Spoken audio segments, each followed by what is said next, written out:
বাচ্চাদের পছন্দের খাবার চিকেন তান্দুরি। এটা বানানো যেমন সহজ, খেতে অনেক মজার। আজকে মিনি চিকেন তান্দুরি বানাবো। প্রথমেই তান্দুরি বানানোর জন্য আমি এখানে ছোট 3টি মুরগির লেগ পিস নিয়েছি।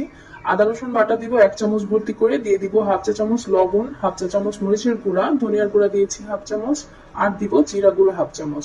অল্প করে গরম মশলা গুঁড়ো দিয়ে দিব। রাঁধুনি রেডিমিক্স চিকেন তান্দুরি মশলাটা ইউজ করছি, এখানে আমি 1 টেবিল চামচ দিব। টমেটো সস এরপর দিয়ে দিব 1 টেবিল চামচ। এরপর সয়া সস দিব 1 চা চামচ পরিমাণ। গুঁড়ো দুধ দিব 1 টেবিল চামচ। তারপর এখানে আমি সবশেষে দিয়ে দিব 1 চা চামচ ভিনেগার। হাত দিয়ে মশলার সাথে ভালো করে চিকেনের পিসগুলোকে মেখে নিব।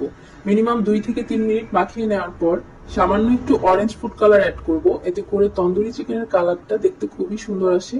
আপনারা চাইলে এটা স্কিপ করতে পারেন। আর একটু ভালো করে মেখে নিয়েছি। এখন আমি এটাকে মেখে নরমাল ফ্রিজে 2 ঘন্টার মতো রেস্টে রেখে দিব।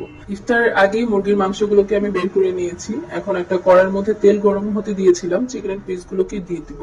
ভালো করে ভেজে নেব। চুলার আঁচটা একদম কমিয়ে রেখে এগুলো ভাজলে খুব সুন্দর ভাজা হয় আর পুড়ে যাওয়ার সম্ভাবনা থাকে না। ভেতরটাও খুব ভালোভাবে কুক হয়ে যায়। দেখতেই পাচ্ছেন কতটা লোভনীয় লাগছে, আর খেতে কিন্তু অনেক মজার। আর এই তন্দুরি চিকেন নান রুটি অথবা পরোটার সাথে খেতে দারুণ লাগে।